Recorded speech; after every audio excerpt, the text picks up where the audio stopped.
This Tahoe Z71 has a diesel, making it one of the coolest modern off-roaders.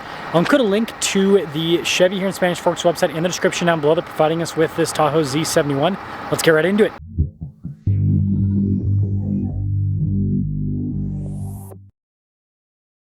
This week's giveaway highlight is a classic Corvette with a big block V8. If you're interested, use code BHC or click the link in the description down below or in the pinned comment. This will give you 4x bonus entries on any donation $25 or more.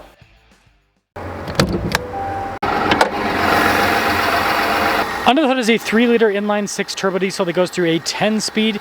Fuel economy is 20 around town, 24 on the highway, with power outputs being 305 horsepower and then 495 pound-feet of torque. We're closing in on 500,000 subscribers. I'd really appreciate it if you'd help out with that. Now this red paint job is one of the coolest colors that Chevy has currently. We have a split light design where the headlights are actually in the lower section, and this has a separate area at the bottom for the fog lights. It's on either side of the bumper, and then you guys can see the red recovery points. Altogether, this definitely has a more aggressive appearance for a Tahoe. Tire and wheel setup is 275 by 60 by 20. You've got some silver with gray on the wheels, and this one is equipped with the air suspension. Fixed side steps here, and then you can see keyless entry on the door handles, actually both of them. Now I put this one in the highest ride height setting so you guys can see what that looks like, because all the other Z71 reviews I've done, I've just had it in the normal setting, so this gives you an idea of how much extra clearance you get. And when it comes to key fob features, we've got the Chevy bow tie there on the back. On the front face we have our lock unlock, remote start. You got the opening for the hatch, and then that's for the window. Now for the second row, you can only lower the seats with these buttons. For the third row, you can raise and lower them. You also get a little outlet here in the back. And then being the Tahoe, you do have some space behind the third row, but not massive like a Suburban. Almost forgot, the seats do fold down flat, by the way. Oop.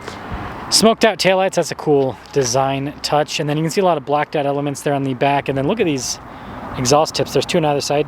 That will cap things off for the exterior of this Tahoe. Let's now check out the interior. Soft touch trim all over the door panel, got a little bit of wood trim, storage down below, and this one has the Bose sound system. It's pretty good. Now the seats are not perforated. That's going to help out with cleaning up messes. Good legroom here in the rear, got a little storage pocket. This one also has the TVs in the back, and if that wasn't enough, we have our own climate zone with heated seats, some USB ports to match. Third row passengers get a USB port. The camera doesn't want to focus on it. It's too bright outside apparently. But yeah, the seats, they're not perforated, and you've got great legroom. It's a full-size SUV. Let's now check out the front. Blind spot monitoring with the mirrors. We've got our memory seat function just down below that. And then front two windows are automatic. Mirrors do power fold in, and then more nice soft touch on the door panel. 7,900 pounds for the towing, 1,497 for the payload capacity. And then the front seats, guess what? Not perforated. Power adjustable with lumbar support. Now to the left of the steering wheel, we've got a bunch of controls. So for the 360 camera, parking sensors, auto stop start, lane departure, hill descent, parking assist. Drive lines below that, so part-time four-wheel drive system with a 2-speed transfer case and 4-wheel auto, light controls, and then your drive mode select is built on that dial. And then at the very bottom, you have your air suspension adjustment. You can raise and lower. Trailer brake controls too. Soft touch all around the steering wheel, paddles on the back, and you also have the radio controls kind of integrated back there.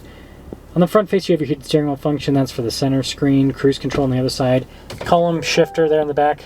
Digital gauge cluster in the center, which, again, with that button, you can change for different views. The nav screen always takes forever to load up, but it is a lot more customizable, and that's a benefit of digital. 360 camera system. I'd say it's got pretty good resolution. You can go through the little viewpoints. And then as for the infotainment system, it's quick to respond. For the time being, we still have Android Auto and Apple CarPlay, little volume control. They're off to the side. Climate controls are built into the screen. Got your dual zone climate for up front, heated seats for up front too. And for stuff like the temperature and the fan speed, you do have some physical controls. Phone charging pads, some USBs, cup holders right there. Little bit of storage on the side, not a lot. Center console's got quite a bit of space. Nice trim on the top. There's also some kind of like plasticky trim, and then more nice trim there on the dash. Controls up top for like the seats, and then also for this big old sunroof. 2026 Z71, so starting MSRP is $70,400, but this has quite a few options, including the Duramax, $83,870. Let us see how this Tahoe performs. So I'm trying something new for these big SUV reviews, where I'll give you guys the point of view from the back before we drive it. So this kind of gives you an idea of the dash. But yeah, getting through here is not too bad. Into this row, and I can obviously move the seat forwards. Well, actually, that's as far back as I can go. So that's kind of interesting. But that's not too bad to traverse the Tahoe. See what I did there? Because Traverse is another car that Chevy sells. Now before we set off, I've got to take this and lower the suspension first. And then while I'm doing that, I think I can also, I go put that in neutral. I got to put this back in two-wheel drive. So you have to have this in four-wheel drive low to have the suspension up. Okay, looks like we're all good. I think that's, I was about to use the R word that I can't use on YouTube because it is so stupid. I think it's really stupid. I think it's really stupid. Oh man, that just shows you how passionate I am. Here's why. I've got that Lexus LX I'm long-term testing. I've also taken, you know, the Land Rover Defender, and I even took a Volvo XC90 off-road, believe it or not. I've taken vehicles off-road that have height adjustable suspension. Not being able to use the higher ride height in four-wheel drive high just makes zero sense, because there are so many times off-road where you need to have the extra clearance, but you don't need to be in four-wheel drive low. A good example is, you know, you're going through a dirt road, and then at some point in the road there might just be like a small obstacle, and you're in a big SUV that you're like, okay, you know what, maybe I can clear this, but I just want to be safe.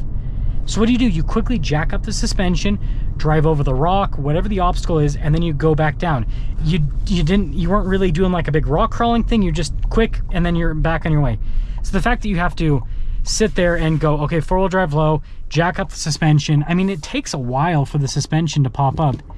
So it's like 10 years later, you can finally drive over that little rock or whatever it is that you're a little bit worried about when it comes to the vehicle clearance. So yes, so bad, such a bad design thing that I almost used the forbidden R word on YouTube. Sorry about that, but I try to keep the language pretty clean for the channel, but you know, sometimes I swear like a sailor, but I'm trying to be better. This is comfortable. The air suspension's great. I mean, this thing is comfortable. Independent suspension all around. Great daily driver. If you're looking for like off-road looks and you're not going to take it off-road, this is one of the best ones to get because it looks really aggressive and it drives really nice on-road.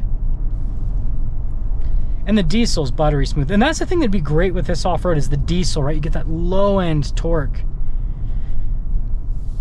Just fantastic. And I have taken a Duramax off-road, the 3.0, and it is quite excellent. It's a very nice powertrain. So with that being said, I think in terms of being a full-size SUV, the Tahoe, it's great. We all know it. That's why they sell so well, is because the packaging for the car is fantastic, and they look cool, and they drive really well. The off-road packaging is what's not so fantastic. I don't think that GM takes off-roading seriously enough. All of their off-road packages, not all of them, but most of their off-road packages are just kind of lipstick packages. It's not, I mean, you get underneath the vehicle and you can tell it's not that crazy. Like right now in this full-size SUV segment, in my opinion, the Expedition Tremor is a much more serious off-roader, and then definitely the Nissan Armada Pro 4X. That thing is way more serious than anything else that anyone is making. It's got an advanced traction system, good clearances, air suspension you can jack up even in four-wheel drive auto. Yeah, I think you can even do it four-wheel drive auto. I think you have to have it in four-wheel drive high, because that one's a full-time four-wheel drive system.